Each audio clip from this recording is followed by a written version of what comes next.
Losing someone who is very close to you or someone who is so dear to you can be so overwhelming. And I know in this life, this is something that can happen to you and you feel so overwhelmed. You feel so lost. But this is life and we go through phases. So in this video, I'm just here to share with you a story of mine and how I lost my father and how it affected me mentally. But finally, in the video, I will share with you how I have been able to overcome the grief. If you are going through a tough season, I believe that this video is going to inspire you, and I believe that at the end of this video, you are going to believe that healing is very possible. So stay tuned.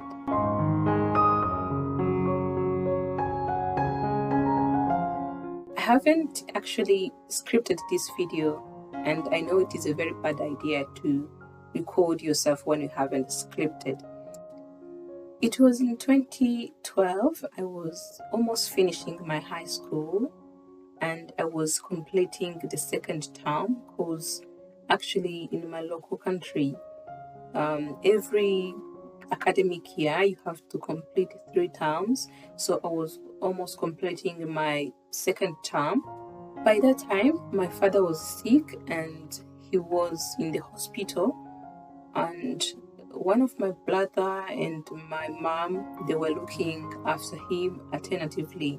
Whenever my mother would come to visit me, she would tell me, Joy, your dad is sick, but don't be so worried and just focus on your studies.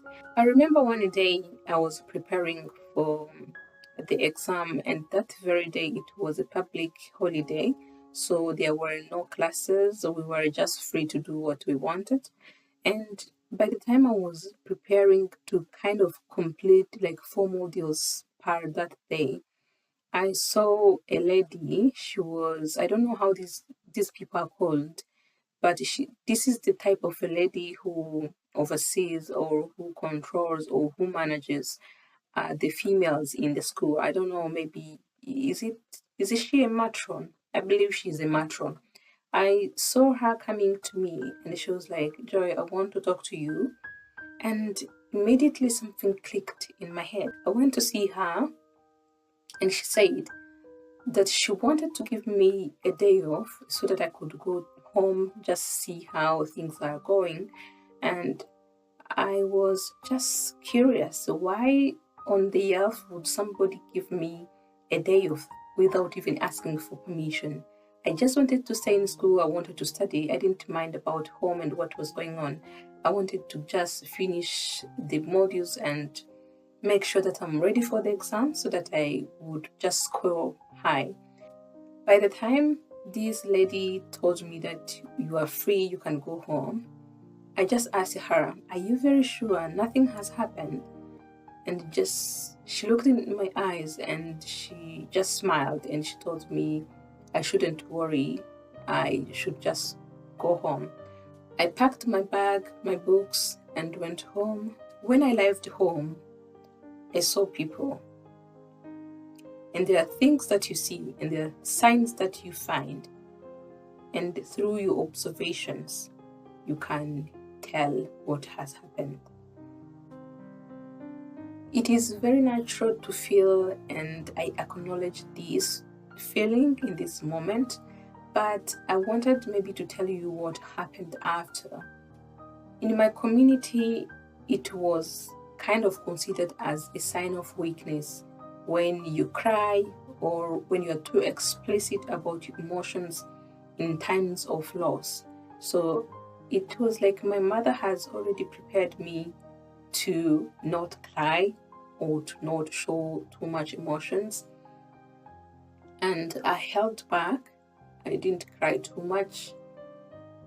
And I believe that has affected me. It was very hard for me to talk about my father's story. I couldn't sit down and discuss about him with someone else. I couldn't manage to look into his pictures, his photos. I couldn't managed to watch his documentary. Sometimes they do a documentary, a film, just documenting the life, the testimonies, and the funeral processes and all that. In our country, we do that. So I couldn't rewatch the film because it was unbearable for me.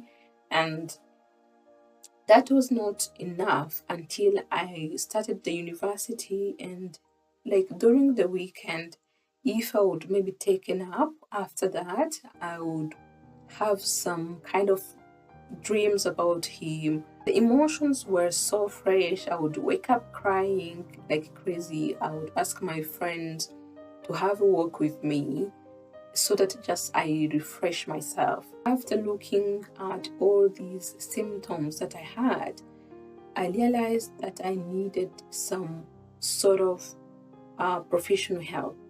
I remember I've written down on my Facebook page that I think I need some therapy. And immediately, someone reached out to me and just responded by asking if I really wanted one. When I looked at his profile, I realized that this person has done some bachelor's degree in counseling and psychotherapy. I've noticed that he has done some work in regards to the same area. I took his contact and I started asking about how we can maybe get started. From that very moment, I realized that I needed professional help, and we started going through therapeutic sessions. So, through that journey, I have realized that there is no deadline for healing, especially if you're going through a lot, especially if you're going through a mental breakdown or if you're having a mental health issue. I started going through therapy sessions and I have seen myself improving a lot. Throughout the journey, I was recommended to focus on the things that make me peaceful, the things that made me feel more lighter. I should focus on all those. We went through the processes of grieving and we talked about the effects of holding back, especially when you want to mourn and express yourself. Some of the things I realized myself focusing on were like cooking, because I enjoy the food that I have cooked. I keep admitting in my videos that I'm not a great cook. Of course, I'm not, but I enjoy the food that I have made. But I find myself listening more to the music of my favorite ones, and I like to be in a well-organized environment, so I find it more peaceful for me. I kept on doing those things that I like to do the most, and they helped me very much.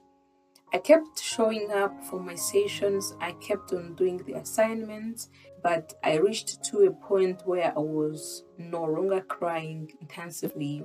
I realized that I was improving progressively and I started journaling, and journaling has helped me to just tap into the present moment. I don't want to make this video too long. If you have gone through something in your life and you feel like it is too much for you to bear, I just want to let you know that I'm here with you and I understand you. And I just wanted to encourage you to try to seek for professional help and professional support. Self-care, like involving yourself into activities that you enjoy the most, can be helpful. You can also look for somebody around you whom you believe in, whom you trust, and discuss the issue with them. However, sometimes these people are not very well equipped when it comes to um, knowing the right thing to do and knowing the technical support they can offer to you. So that is why it is important for you to look for professional help when needed.